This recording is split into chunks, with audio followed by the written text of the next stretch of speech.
여러분 안녕하십니까? 택시 운전 자격 시험 요약 및 예상 문제 4회 시간입니다. 여러분을 환영합니다. 설명으로 들어가도록 하겠습니다. 여객 자동차 운수 사업용 자동차의 운전 업무에 종사하는 사람이 사업용 자동차 안에 게시하여야 하는 것은 무엇이냐? 운전 자격 증명 반드시 게시해야 합니다. 운수 종사자는 운전 자격 증명을 게시할 때는 자동차 내부에 승객이 쉽게 볼 수 있는 위치에 본인의 운전 자격 증명을 항상 게시하여야 합니다. 다음은 운수 종사자의 교육에 대해서 알아보겠습니다.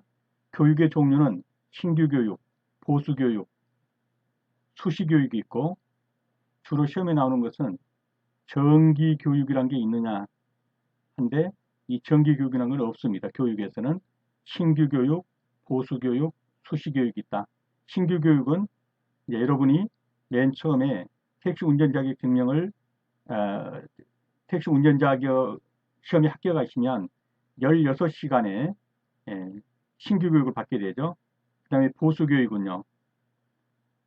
무벌점 기간이 무사고 무벌점 기간이 5년 이상 10년 미만인 운수 종사자가 4시간, 무사고 무벌점 기간이 5년 미만인 운수 종사자도 4시간. 그러면 똑같은 4시간이냐? 아니요. 이거는 경년 4시간, 이건 매년 4시간이에요. 그래서 무사고 무벌점 기간이 5년 이상 10년 미만인 운수 종사자는 경년으로 4시간을 받으면 되고 무사고 무벌점 기간이 5년 미만인 운수 종사자는 매년 4시간을 받으면 돼요. 그 다음에 법령을 위반한 운수 종사자는 위반할 때마다 8시간씩의 수시교육을 받아야 합니다. 그 다음에 이 수시교육은 국제행사 등이라든가 이러한 어떤 특별한 일이 있을 때 서비스 증진을 위해서 국토교통부 장관이나 시도지사가 교육을 받을 필요가 있다고 인정할 때 수시교육을 받는 이 수시교육이 있어요. 법령 위반 운수 종사자가 받는 수시로 받는다라는 수시교육이 이건 보수교육입니다.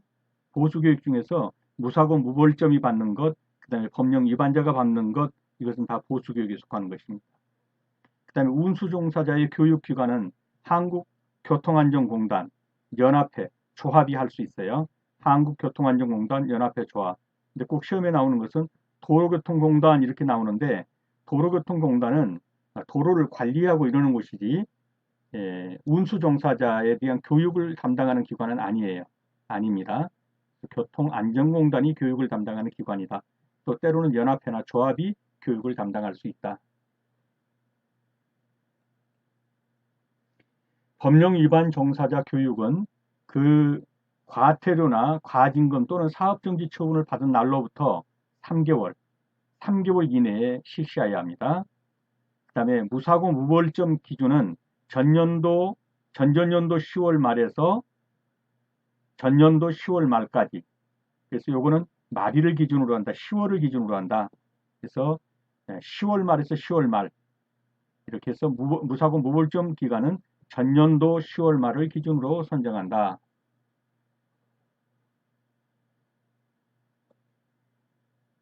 다음 앞지르기 방법을 보겠습니다.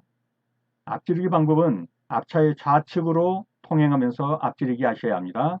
다만 자전거 운전자는 이러한 경우에는 우측으로 통행할 수 있다. 자전거 운전자입니다. 또 앞지르기 하고자 할 때도 해당 도로의 최고 속도 기준을 넘어서는 안 됩니다. 또 교차로나 터널 안이나 다리 위 또는 도로의 구부러진 곳, 비탈길의 고갯마루 부근, 가파른 비탈길의 내리막 이러한 곳에서는 앞지르기를 해서는 안 됩니다. 앞지르기 금지 장소, 교차로, 터널 안, 다리 위, 도로의 구부러진 곳, 비탈길의 고갯마루, 가파른 비탈길의 내리막 등에서 다른 차를 앞지르기 해서는 안 된다. 기억해 두십시오.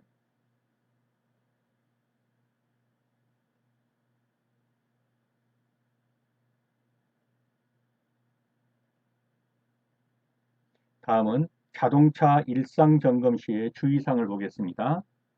일상 점검을 할 때는 경사가 없는 평탄한 장소에 차를 세워놓고 점검을 해야겠죠. 변속 내비는 주차에 두고 위치시키고 주차 브레이크를 당겨놓고 점검을 한다. 점검은 환기가 잘 되는 장소에서 실시해야 합니다.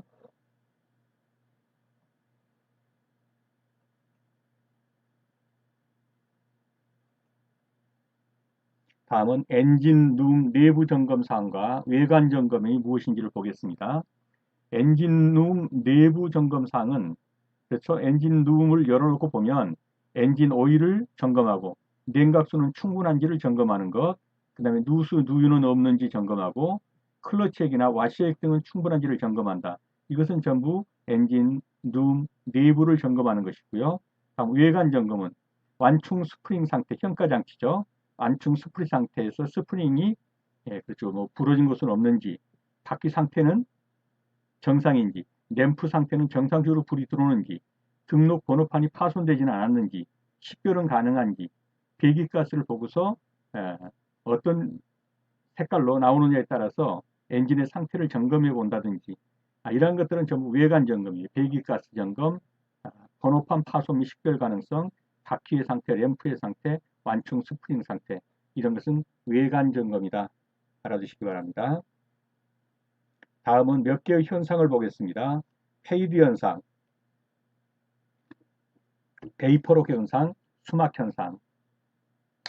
페이드 현상은 뭐냐면 내리막길을 내려갈 때 브레이크를 반복해서 사용하게 되면 마찰 열이 라이닝에 축적되어서 브레이크의 제동력이 저하된다. 그래서 라이닝이 열을 많이 받으니까 제동이 잘 안 걸리는 거예요. 왜냐하면 열이 이 제동을 걸리는 사이를 뭐라고 그래야 될까요? 이격거리를 줘버리는 거예요. 그래서 라이닝의 마찰열이 축적되어서 브레이크 계통이 제동력이 저하된다. 그러면 그건 페이드 현상입니다. 베이퍼록 현상은 뭐냐? 이 라이닝을 잡아주는 것이 뭐냐면은 그 유압이에요. 유압. 브레이크 유압이란 말이죠. 그런데 풋브레이크를 과다 사용하게 되면 여기에 마찰열이 생겨가지고 뭐가 생기냐면 기포가 생겨요. 이 기포를 영어로 뭐라고 그러냐면은 이 수증기 또는 기포를 베이퍼라고 그래요. BAPOR. 예. 그래서 이 기포가 생겼다라는 말이 나오면은 베이퍼록 현상이에요. 이거는 풋브레이크에서 라이닝에 축적된 열이 아니라 거기에 있는 브레이크액에 그 유압을 걸리게 하는 브레이크액에 기포가 생겨서 거기에 열을 많이 받으니까 거기에 수증기 같은 기포가 생기는 거예요. 이게 베이퍼록이에요. 그래서 베이퍼록 현상은 기포 이런 말이 나오면 베이퍼록 현상 이렇게 잡으시면 되겠습니다. 수막 현상은 뭐냐? 이 타이어가 이렇게 생겼으면 이 타이어에 보면 이렇게 막 울퉁불퉁하게 나온 부분들이 있죠. 이걸 트레이드라고 그러죠. 이 트레이드 사이로는 이 공국이 있단 말이에요. 근데 빗길을 달리다 보면 이 트레이드 사이에 빗물이 들어가 가지고 어떻게 되냐면 막을 형성해 버려요. 그래서 흡사 수상스키 타듯이 물 위를 미끄러진다 간단 말이에요. 수상스키 타듯이. 이게 브레이크가 말을 안 듣죠. 이것을 수막 현상이라고 하는 거예요. 자동차가 물이 고인 노면을 고속으로 주행할 때 타이어의 트레드 홈 사이에 있는 물을 헤치는 기능이 감소돼 버려요. 왜냐하면 계속 여기에 물이 차니까 해치는 기능이 감소돼서 노면 접지력을 상승하게 돼서 흡사 수상스키 타듯이 물 위를 미끄러져 가는데 그랬더니 브레이크가 안 듣겠죠. 이게 수막 현상입니다. 그래서 페이드 현상, 베이퍼록 현상, 수막 현상 기억해 두시고요. 다음 언더스티어와 오버스티어를 보겠습니다. 이 언더라는 말은 좀 부족하다는 말이고 오버라는 말은 좀 과했다 이런 말이겠죠. 이 스티어가 뭡니까? 이게 운전하다 또는 핸들을 돌리다 이런 말이죠. 그러니까 뭐예요? 언더스티어 그러면 핸들을 돌렸는데 잘 안 먹는 거예요. 덜 돌려진 거. 이거 언더스티어예요. 오버스티어는요. 핸들을 돌렸는데 더 돌린 것 같은 효과가 나타난 거예요. 오버돼 버린 거예요. 너무 과하게 돌렸다 이런 느낌이 드는 거죠. 그래서 주로 언더스티어는 코너링 상태에서 코너를 돌 때 구동력이 원심력보다 작아요. 즉 밖으로 튕겨 나가려는 원심력이 구동력보다 더 크단 말이에요. 그래서 핸들을 꺾었는데 잘 안 먹히는 거예요. 핸들이. 예. 이 타이어가 그립의 한계를 잡아주는 한계를 넘어서 핸들을 돌린 각도만큼 라인을 타지 못하고 코너 바깥쪽으로 밀려나가는 현상, 이 원심력 현상이 강하게 발생하는 거예요. 이거는 주로 어디서? 전륜구동 차량에서. 예. 앞바퀴로 구동하는 전륜구동 차량에서 주로 발생하는 게 언더스티어다. 이걸 꼭 알아두시기 바랍니다. 전륜구동 상태에서는 언더스티어가 발생한다. 그럼 오버스티어는요. 후륜구동에서 주로 발생해요. 후륜구동. 뒷바퀴 구동하는. 그래서 코너링 상태에서 운전자가 핸들을 꺾었을 때 꺾은 범위보다 더 돌아버려요. 오버해서 돌아요. 오버해서. 이게 오버스티어예요. 앞쪽이 진행하는 방향이 안쪽으로 더 돌아간다. 이 더 돌아간다라는 말이 나오면 오버다. 덜 돌아갔다. 그래서 밖으로 밀리려고 한다. 그러면 언더스티어예요. 그래서 언더스티어와 오버스티어의 차이점 기억해 두시고요. 자, 그러면 이제 문제로 들어가 보겠습니다. 여객자동차 운수 사업용 자동차의 운전 업무에 종사하는 사람이 사업용 자동차 안에 항상 게시하는 건 뭐냐? 아까 봤죠? 뭐라고요? 예, 이런 거 아니고요. 이겁니다. 운전 자격 증명을 항상 게시하여야 합니다.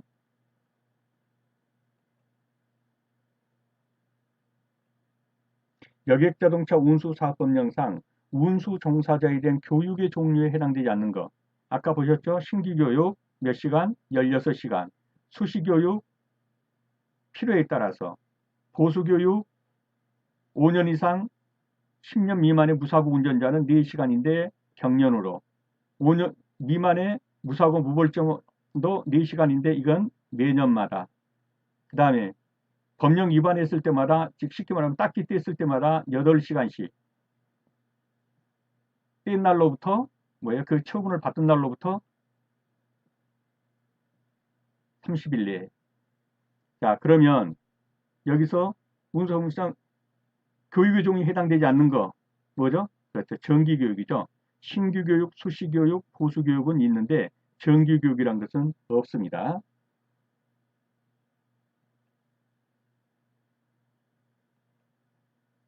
다음, 여객자동차 운수사업법령상 운수 종사자 교육 대상자와 교육 시간이 잘못 연결된 것은, 자, 새로 채용한 신규 교육 16시간 맞죠? 법령 위반자에 대한 보수교육 8시간 맞죠? 이건 맞습니다. 무사고 무벌점 5년 이상 10년 미만의 운수종사에 대한 보수교육 4시간 맞죠? 무사고 무벌점 기간이 5년 미만의 운수종사에 대한 보수교육 기간 8시간. 이게 틀렸죠? 몇 시간이에요? 4시간이에요. 그러면 이거하고 차이점이 뭐예요? 이건 5년 이상 10년 미만 무사고 무벌점인데 이건 5년 미만이 무사고 무벌점이에요. 이것은 경년으로, 이것은 매년 4시간. 이게 차이점이죠. 8시간은 아니에요. 4시간. 매년 8시간. 틀린 것은 4번이 되겠습니다.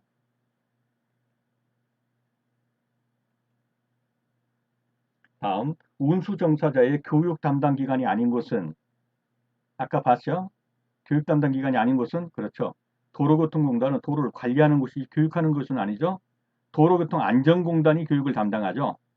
그래서 운수종사 연수기관, 연합회, 조합, 이건 다 담당 기관입니다. 주로 운수종사 종사자 연수기관에는, 그렇죠, 도로교통안전공단이죠. 법령 위반 운수 종사자에 대한 보수 교육은 과징금이나 과태료나 과징금, 이렇게 쉽게 말해서 이러한 처분만 돼. 로부터 며칠 이내에 실시한다고요? 예, 3개월 이내에 교육을 실시하는 것입니다. 운수 종사자 교육의 종류 중 보수 교육 대상자 선정을 위한 무사고 무벌점의 그 기간 산정은 언제부터 언제까지라고 그랬어요? 그렇죠. 전년도 10월 말을 기준으로 해서 뭐 이번 연도 10월 말이라든가 이렇게 전년도 10월 말을 기준으로 해서 그 전년도 10월, 전전년도 10월 말부터 전년도 10월 말까지 기준으로 한다든가 해서 그 기준은 전년도 10월 말이다. 12월 말이 아닙니다. 10월 말입니다.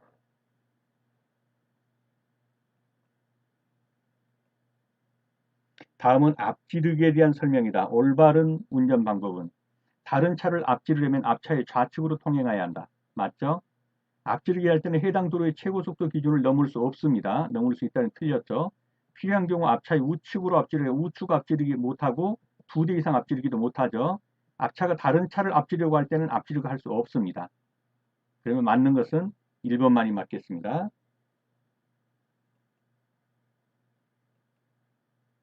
앞차를 앞지르기 하고자 할 때의 속도로 알맞은 것은, 답은 눈에 들어왔죠? 해당 도로의 최고 속도 범위 내에서 해야 됩니다.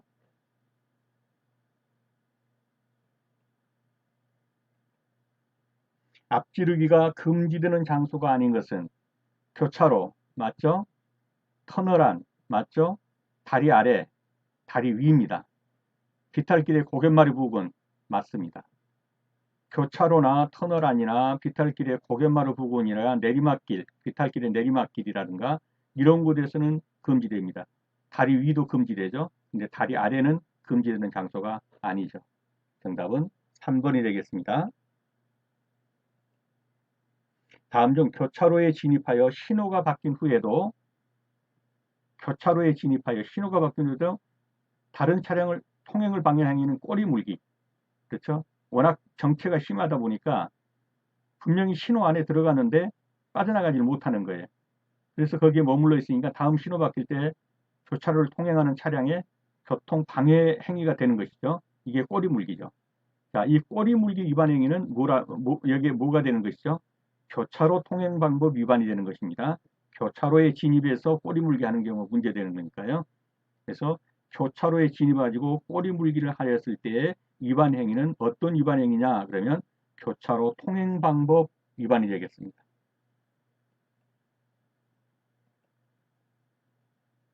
어린이가 보호자 없이 도로를 횡단하고 있는 경우 운전자의 올바른 운전 요령은 어린이 문제 나오면 무조건 일시 정지해야 한다. 어린이를 위해서 서행도 아니에요. 일시 정지해서 어린아이가 다 지나간 다음에 지나가야 돼요. 답을 고른다면 어린아이 문제 나오면 일시 정지하십시오. 예, 뭐 비켜서 간다, 서행한다, 빵빵거린다 다 틀린 거예요. 일시 정지하여 횡단이 끝난 것을 확인한 뒤에 지나간다.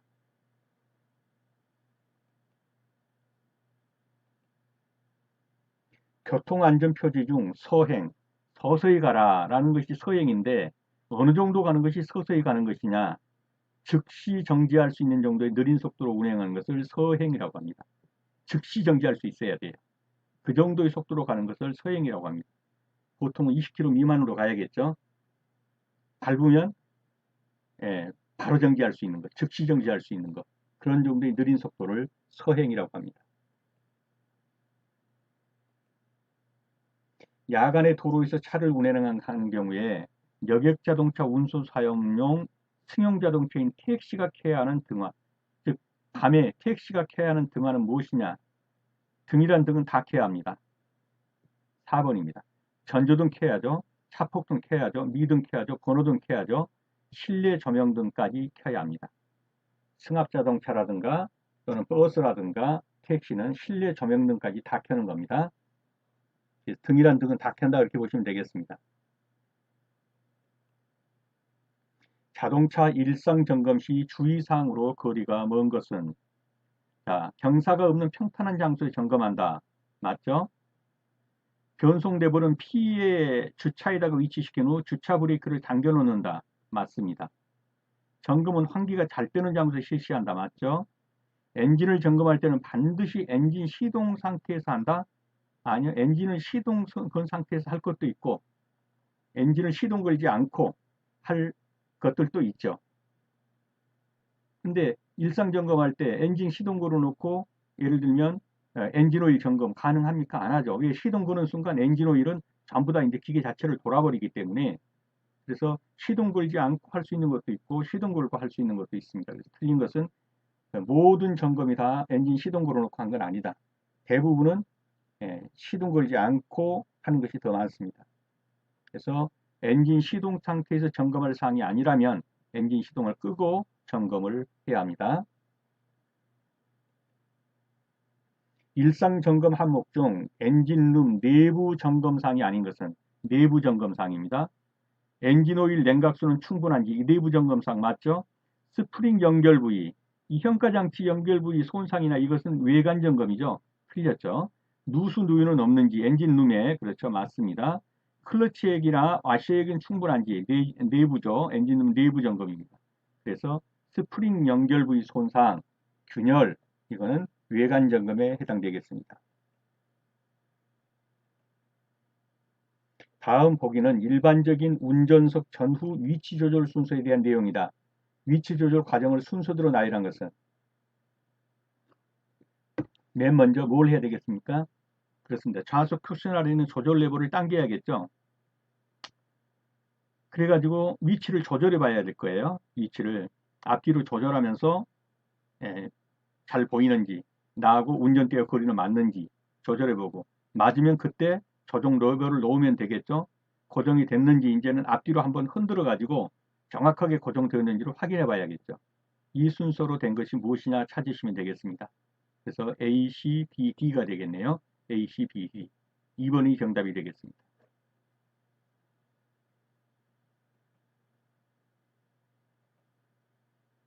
계기판 용어 중 잘못 설명된 것은 속도계, 시간당 주행 속도 맞습니다. 전압계, 배터리의 충전 및 방전 상태 맞죠? 회전계, 엔진의 분당 회전수 RPM 맞습니다. 적산거리계, 적산이란 게 뭡니까? 누적된 거리 이런 말이에요. 자동차의 시간당 주행거리가 아니라 총 주행거리, 총 주행거리. 예를 들면 제 차 같은 경우는 적산거리계 보면 지금 16만 킬로를 탔거든요. 16만 킬로로 나와요. 이게 적산거리계, 누적 산출된 거리계 이렇게 보시면 돼요. 적산. 자동차의 시간당 주행거리가 아니라 총 주행거리. 지금까지 몇 킬로 탔냐? 제 차는 16만 킬로를 탔어요. 이게 적산거리계입니다. 그래서 시간당 주행거리라고 했으니까 4번이 틀린 것이 되겠죠. 적산거리계는 자동차가 주행한 총 거리를 킬로미터 단위로 나타낸 것입니다. 베이퍼록 현상을 방지하기 위한 운전 방법을 바르게 설명한 것은, 베이퍼록은 뭐라고 그랬습니까? 내리막길에서 하도 브레이크를 많이 밟아가지고 라이너에 열이 받아서 밟아도 제동이 잘 안 걸리는 거, 이것을 베이퍼록 현상이라고 그래요. 공기압을 평소보다 높게 한다? 이건 방법이 아니죠. 브레이크 페달을 반복에 밟으면서 반복에 밟아서 베이퍼록 현상이라는데 더 밟으면 안 되겠죠.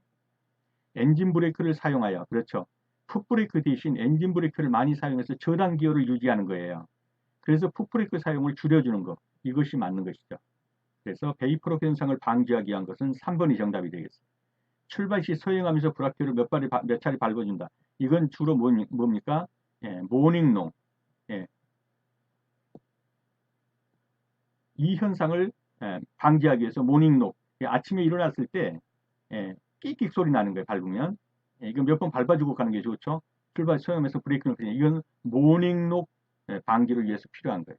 정답은 3번이 되겠습니다. 비가 자주 오거나 습도가 높은 날 또는 장기간 주차한 후 브레이크 드럼에 미세한 녹이 발생하는 현상. 자, 전날 비가 왔어요. 아침에 차 타고 가려다 보니까 브레이크가 끽끽대요. 즉 브레이크를 별로 밟지 않아도 막 걸리는 거예요. 왜냐하면 드럼에 녹이 슬어서 그래요. 이걸 가리켜서 아침에 차 타려고 보니까 잠기는 현상이 일어나더라. 모닝록 현상이에요. 비가 자주 올 때, 전날 비 왔다. 또 전날 퇴근하고서 왔는데 아침에 습도가 높다. 근데 나가려고 해서 브레이크가 끽끽 된다. 그래서 출발하기 전에 몇 차례 서행하면서 밟아줄 필요가 있죠. 왜? 이 녹 때문이니까요. 이건 모닝록 현상입니다. 다음 중 케이드 현상에 대한 설명 중 옳은 것은, 브레이크 액이 기화했다, 기포가 생겼다 이러면 이건 뭐예요? 베이퍼 현상이죠. 이 베이퍼가 이 기포예요, 기포. 페달을 밟아도 유압이 잘 전달되지 않아서 브레이크가 작동하지 않는 현상. 이것은 베이퍼 현상이고요. 브레이크를 반복하여 사용하면 마찰열이 라이닝에 축적되어, 이것은 페이드 현상이죠. 브레이크의 제동력이 저하되는 현상. 그래서 라이닝이 열받아 가지고 브레이크가 잘 안 받는다, 안 듣는다 그러면 이것이 페이드 현상이에요. 근데 브레이크 액이 열받아 가지고 기화가 생겼다, 기포가 생겨 가지고 유압이 제대로 안 들어주기 때문에 브레이크가 잘 안 걸리더라 그러면은 이것은 베이퍼 록 현상이 되겠습니다. 비가 자주 오거나 온도 습도가 높은 날 오랜 시간 주차 후에 브레이크에 미세한 녹이 발생했다. 이것은 뭐예요? morning, 모닝, 아침이죠. 아침에 가려고 보니까 잠기더라. 모닝록 현상. 이것은 모닝록 현상이고, 그래서 정답은 2번이 되겠습니다.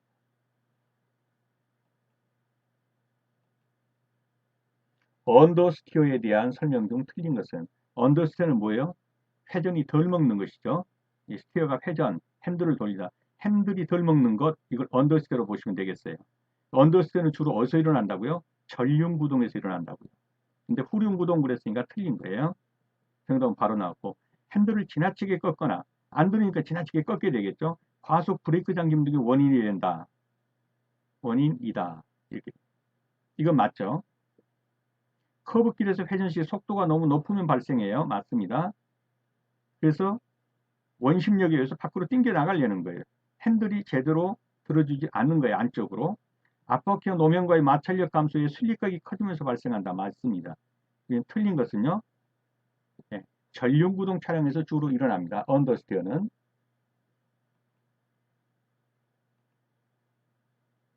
코너링 시 운전자가 핸들을 꺾었을 때 그 꺾은 범위보다 차량이 앞쪽 진행 방향으로 더 돌아가려고 덜 돌아간 게 이게 더 돌아가는 거예요. 그럼 뭐겠어요? 오버스티어 현상이에요. 여기서 묻는 것은 오버스티어 현상이다. 안쪽으로 더 돌아가려고 하는 현상. 주로 어떤 것?